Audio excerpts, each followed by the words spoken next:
So let me be the first to tell you that internal medicine night shift as a resident, I freaking hate it. I'm just gonna be honest with you.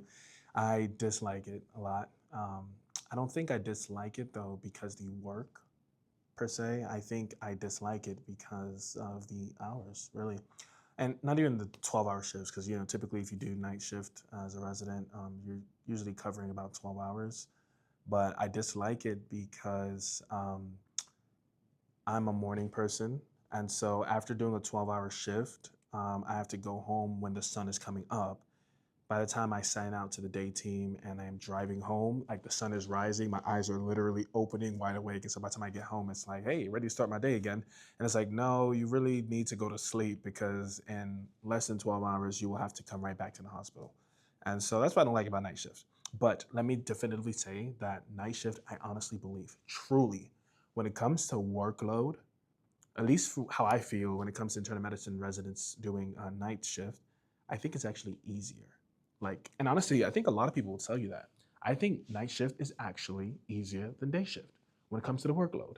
Why would I say that? Now, why would you say one shift is easier than the other? I'll tell you why. Um, During the day, you are constantly, from the moment you come in to the moment you leave, you're constantly getting a bunch of calls from different people in different departments. You're getting calls from the consults, the staff members, families, etc. And also decisions are being made, like actual decisions, meaning where this patient is going, what's the plan, what's the treatment, how are we managing this.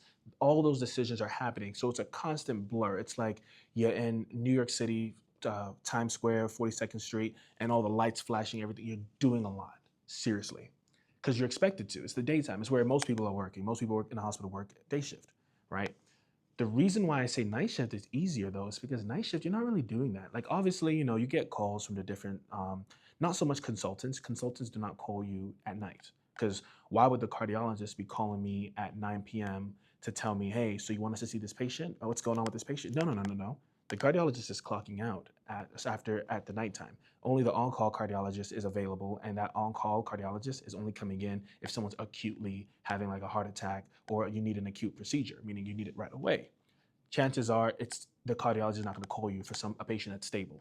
If it's a stable patient and you want the cardiologist to see the patient, they're going to see that patient in the morning. Okay. So you're not getting a bunch of calls from different consultants. The nephrologist is not calling you, pulmonologist is not calling you, infectious disease, surgery. They're not calling you as an internal medicine physician to about your patient. Because at night, it's not technically it's your patient, but technically it's not. Does that make sense? When you're night and you're covering for the teams, you're not covering to make decisions. You're covering to put out fires. Essentially, what the day team is saying is, hey, you are the night resident on call. These are the patients that we had throughout the day. These are the ones that we're most worried about. These are the ones that we want you to do these things should it come up. And these are the patients that, if you don't mind doing this for us, that way when we come back, we can continue on with the patient management, right? They're going to sign that out to you. Essentially, they just want you to watch the patients until they come back the next morning. Okay? They want you to put any fires out. What we call fires, meaning, oh, something that they didn't expect or something maybe they expected. Say this patient has always been having really high blood pressures throughout the day. We're going to expect him to have high blood pressures overnight. However, overnight, we're not there. Us, the primary team, we're not there overnight. So overnight, we would want the night physician, the night resident, to take care of that. So if we were giving this patient, let's say hydralazine every single time his blood pressure was elevated in the daytime, the nighttime will say, hey, if it becomes elevated overnight, please continue giving him this hydralazine or try this medication instead. That way, when the day team comes back in the morning, they'll say, hey, night resident, how many times did you have to give this patient this blood pressure medication? Okay, you gave it to him twice overnight. Interesting. All right, no worries. Thank you so much. And now during the day, they can discuss with the attending and the rest of the team and say, hey, overnight, this patient received this blood pressure medication X amount of times. Maybe we should consider starting this or doing this instead. Hey, overnight, this patient had chest pain. This patient felt shortness of breath. We should consider this when we work up his plan and decide what we want to do and how we want to manage this patient moving forward. That's what's happening. So during the night, you think of yourself as just putting out fires. You're not going to say, hey, this patient came in. What should we do? Oh, you're reading up this patient. Oh, this patient might have this. Let me order this and see what's going on. And that's not your job. You don't make decisions for a team that you're not primary on, for a patient that you're not primary on. That's the primary team's obligation and duty to do so. There's nothing that will piss off a primary team if they're working up a patient this way They sign out to you overnight to tell you to, cover them, put out any fires, and they come in the next morning and you completely change their plan. They're like, what are you doing? No, they don't want you doing that. You should not be doing that. Why? Because you're only seeing this patient. You might only see this patient maybe once, maybe for 5 minutes, and you're trying to change the plan that the primary team, who's aware of the entire patient, why they came in, why they were admitted, what's been going on. They've been talking to family, they've been talking to the patient, they've seen this patient for time on end. They know this patient best. They are the ones who are most best qualified to handle this patient. The only time you should be interfering with their management is if something acutely is happening and you need to stabilize them. Okay, or if it's something that's very basic and simple, like maybe they have a headache or they can't fall asleep, or maybe they were vomiting and they need some like IV fluids or they need some anti-nausea medication, stuff like that. Then you can go ahead and interfere. But other than that, you're not interfering. So because you're not making any decisions, the decision making is really the hardest part, right? A lot of the decision making happens during the day. So that's one reason why I say night shifts can be easier. Now, sometimes, depending on what role you are, you might end up having to admit patients, meaning admit new patients. So people can say, admitting patients is hard, so I have to do that as a night resident. It might be difficult, but guess what? You admit during the day as well. But when you admit during the day, you're typically expected to work the entire patient up, follow up on everything you worked up, create an assessment and plan, and then follow it along throughout the next day.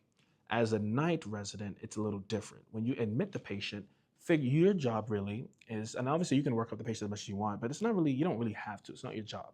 Your real job is to figure out why this patient came in, what you're going to admit them for, like what is the reason they're going to stay in the hospital, and how are you handling, ideally, the primary issue that brought them in the hospital. Now, if the patient has a history of diabetes and is controlled, hypertension that's moderately controlled, they might have, let's say, chronic kidney disease or something. That stuff, it's cool to take notes of it, but your real job is to focus on the reason why they are actually getting admitted to the hospital. Okay, as long as you handle that, the rest of the work, the primary team can kind of manage that on their own. You know what I mean? Go through their home medications, anything medications that you think that they need that night when you admit them, then of course you can keep that going. But you don't have to do like the full workup on that patient because that's not what you're here for. Your job is to do the workup on what brought them in on the hospital. Now, you'll still often see a lot of night physicians sometimes still doing a full workup because that's just what they used to. And a lot of times, some of these other issues that the patient has can correlate to why they're being admitted. So if that's the case, then obviously, go ahead, go wild, do your workup. But as a night physician, it's like if I have a patient that's coming in for a COPD exacerbation, and let's say they have cancer, they might questionably have like, I don't know, HIV due to like, unprotected sex or sexual habits. Something to take note of. But my job isn't to, when you come in overnight, to start calling your oncology doctors to figure out when was your last treatment, what do you need now, how far along, what are your chances? That's not my job. Okay, you have unprotected sex. I can order the HIV test, but I'm not going to be calling your primary doctor in the middle of the night to figure out what your last, I don't know, CD4 count was, or last medications that you tried. Are you compliant with your medications? Have you had any side effects or something? I'm not there to get those records. Okay, that's something the day team can do when during normal business hours. My job, I will just order the HIV test, see if it's positive. If I get it early back, I can check your CD4 count myself, your viral load myself, I guess. But what I do with that information, I probably won't do much overnight because the HIV is usually not what's bringing you in here. What brought you in was a COPD exacerbation. You have chronic obstructive pulmonary disease. I need to handle that and bring management to that. The primary team won't come in the morning and say, hey, Dr. Femi, this patient that you admitted with COPD, did you know they had HIV? Did you find out what medications they last took and what their side effects were? Did you follow up with their primary care doctor about the HIV? No, they're not gonna complain about that. The diabetes, this patient has blood sugar was slightly elevated. Did you worry about that? But they're not really gonna worry about that, no. I mean, they can, I guess, but they can't really fault me for that as long as I handle the COPD exacerbation, because that's what they're being admitted for. The rest of the stuff they can do themselves. Now, what they can fault me for is if I completely ignore the main reason they came to the hospital, the COPD exacerbation. If I say, oh, well, I'll have you know this patient has been compliant with their HIV meds. Or I'll have you know I started them on all their home medications for their diabetes. They're like, yeah, but what did you do about the COPD? You did nothing. What are you here for? You did absolutely nothing that you were actually supposed to do. So I don't care about the HIV or diabetes. What about the main issue, the point, the reason I brought them to the hospital? That's your job, Dr. Femi. You need to do that type of stuff. So ultimately, as a night physician, you're admitting patients, but you're really focused on the main reason I brought them to the hospital. And when you're doing the cross cover, meaning you're taking care of the other patients in case you get calls from the nurses, your job is to just cross cover. You're not supposed to make decision and plans. Of course, sometimes family will call at like 10 p.m. saying, "Hey, can I get an update on my brother or my mother who's in the hospital?" And then typically you'd say, "Hey, good evening. I saw this patient. I will let you know from what I'm looking at, the patient is stable, but I'm not really the most qualified person to give you updates. If you would like to speak to somebody and get a full update on your loved one, you should wait till the morning when the primary team is on.